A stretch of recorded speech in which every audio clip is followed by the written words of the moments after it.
This is Joe Pugh for IFLTV. Delighted to be joined on Zoom by Numeiro. Numeiro, what is it? It's about 8, 9 days after the fight now with Joey Essex. Um, Yeah, yeah, before we actually talk about the fight itself, how are you? It was a I'm doing tough fight good. for I'm both doing of you, good. wasn't it? Yeah, yeah, of course. It was a very brutal fight, to say the least. Yeah. Yeah, look, let's get straight into it. I spoke to Charlie after his fight on Friday, and he said he wants to lodge an appeal. Really not happy about the decision. Um, from your perspective, is this what's got to happen? The appeal got to be put in place, and yeah, what do you want from this? I mean, at first, I really didn't want to cause any trouble or like I don't want it to sound rude or I don't want it to do something that was bad. But every time I rewatched the fight, every time I spoke to someone, professional coaches, referees, pro athletes, everything, I always got the same feedback. It was like that could have never happened. And what I think about it, if they had given us the draw, I don't think we would even like be arguing about it because like it's still not fair from my perspective. But I mean, it's definitely not a loss as everyone has seen the fight. But I guess I didn't really want to stir any controversy or anything like that. But I felt like it was really unfair. I put a lot of work. I dedicated so much time and effort. I've left so many things behind to focus on the fight, and for it to all go away because of a bad ref, I think it's really misfortunate. So I asked them and I asked my team if there was something we could do about it, and they told me yes. And after speaking with each other and with the whole team, we figured that it was a good move to lodge an appeal and see um, what decision we get back. And it might. I don't know. I've never done this before. I don't know if it's gonna work or not. But at least I know that it will make people think again about the fight and get a like a maybe a clearer perspective on what happened. Just leaving the decision aside at the minute, when you've watched the fight back, what did you think of your performance in there, Joey's performance in there? It's been Uh, labelled the Gatty Ward of Misfits boxing. As you said, it was brutal. But yeah, how did you find that watching it? all right, so looking back and watching the fight, I tried to start off technical in doing what I knew how to do, which was playing like a smarter boxing game. But as soon as I landed the first like two or three combos of punches, and I saw him turning his face away from the punch, and I understood that he was not very good at it. But my biggest mistake was instead of keep playing that simple game, that 1-2 jab, 1-2 cross, like keeping it simple and keep scoring, I decided to go all in because I felt like I saw fear in his eyes, and I saw weakness and a lack of technical ability in his boxing. And what I did was stupid because I should have kept playing the same game that I was playing in the first 1 or 2 minutes of the first round. But instead, I just started going ham and trying to look for the knockout everywhere that I could, especially because I knew that, and a lot of people told me before that I would never get the decision against Joey Essex, especially in the UK. And in my mind, a loss or a draw wasn't even a possibility. So I just gave it my all. I just put my heart into it, and I was just trying to rip his head off the best way that I could. Take you back to when the final bell goes. What was going through your head then? Did you think you'd done enough to do it? You mean the final? Like Yeah, when the the fight was final over? round after the final bell goes, in between that moment where the fight's finished and the MC reads the scorecards out, did you think you'd won that fight? Yeah, I think especially because like when you watch the fight back and when you watch the fourth round, it was just a total massacre. Like it wasn't even a. I mean, it did look like a pub fight, but more towards the end, I was just he was just running around the ring, and I was just punching him one after the other, and then the referee was just separating us to the point that even the commentators were like, "What is the referee doing? Like, what is he trying to do? Why is he separating them like 10 seconds from the end of the fight? What the hell is happening here?" Like, no one could understand uh, why the referee was trying to save Joey like the way he did. Yeah. Have you spoke to Joey since the fight? Not really. I just congratulated him in the ring, and it was like a really 5 second dialogue, and that was it. Yeah, I haven't spoken to him ever since. I heard he was so when I was going back from the ring, um, Dylan Dennis he told me that I should have won the fight as well. And that Joey was all fucked up and he was vomiting and everything. So I guess that gives you another men's and another fighter's perspective on the fight as well. Do you want the rematch, Numeiro? I'm more interested in like getting a fair score on this match than thinking about the rematch because I I already prepared a path and I already got three three fights that I want to do already kind of scheduled. But it's definitely a possibility. But I wouldn't do it in the UK. That's for sure.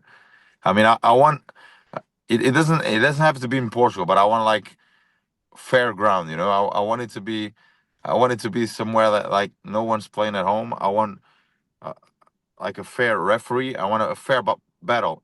And if I have to lose the rematch, I'll lose the rematch. But I just want it to be fair. Like I don't. We all I've lost before. You know. And there was no, if you go and check like the internet history on my last fight, there was no fussing, there was not me complaining. I mean, I could have tried and start something and say that the guy that I fought was on steroids or drugs and trying to. Uh, I organized the show. I could have like made things hard for the guy. I could have tried and get him to go to the through the anti-doping and just I could be a bitch about it, you know, but I didn't do it. I mean, it was I deserved to lose the first fight, but this one, not really. Yeah, What's your thoughts on Joey Essex now?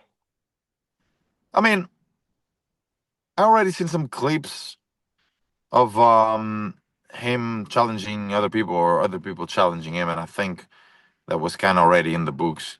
And what I believe happened was like they watched my first fight and they didn't think I'd be like a good opponent. You know, they think Joey would just run over me.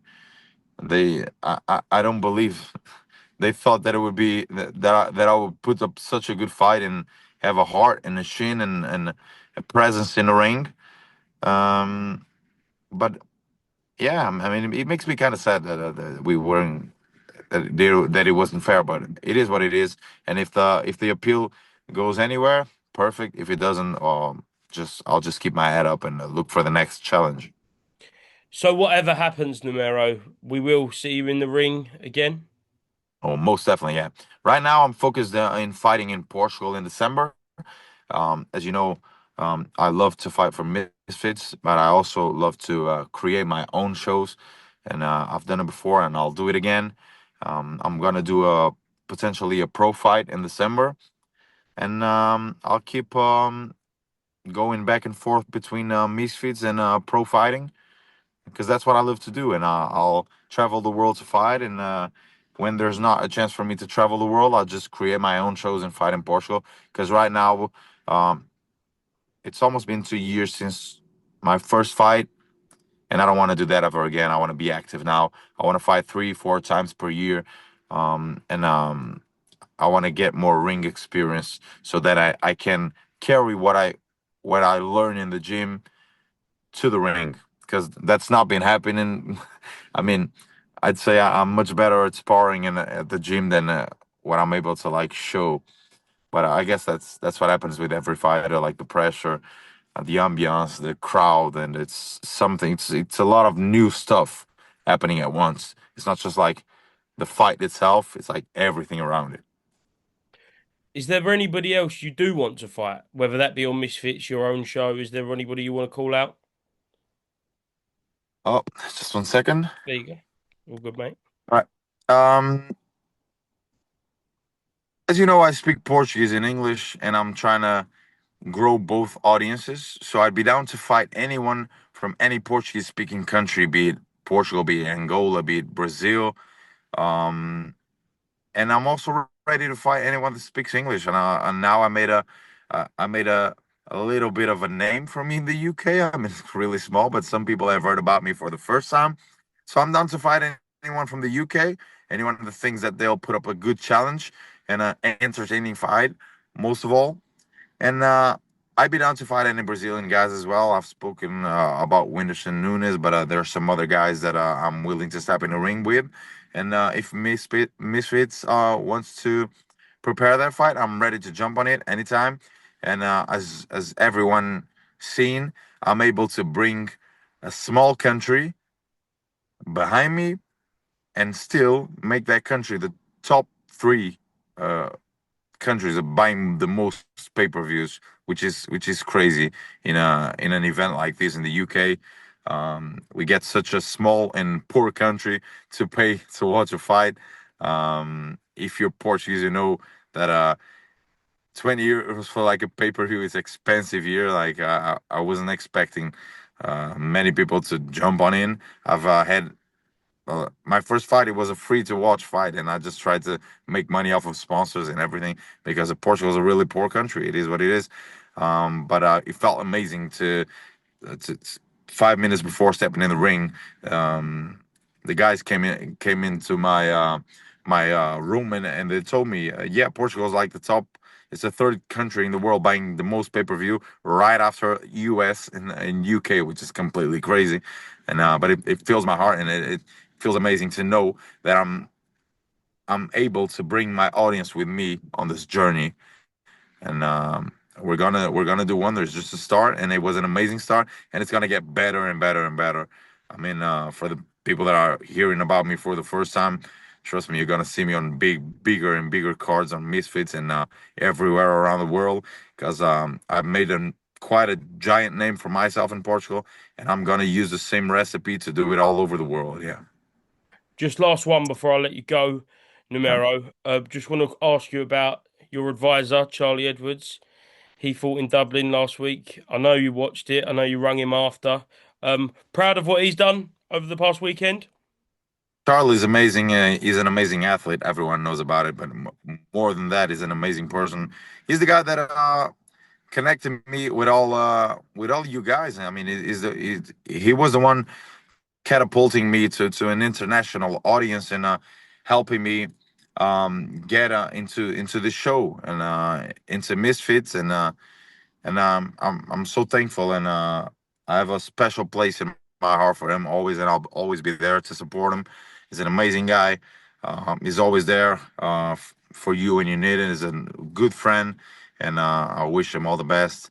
He just got the title now, and it was amazing. It was I couldn't unfortunately make it to Ireland to watch the fight, but I'll be there on the next one, 100%, and wish him all the best. Excellent, Numeiro. Thank you very much for speaking to IFLTV. And yeah, keep us updated with the appeal. I'm sure yourself and Charlie will. And we hope to see you in the ring very soon. So thank you very much. Thank you so much. Thank you for your time, man. Have a wonderful day. Thank you. Thanks, Numeiro.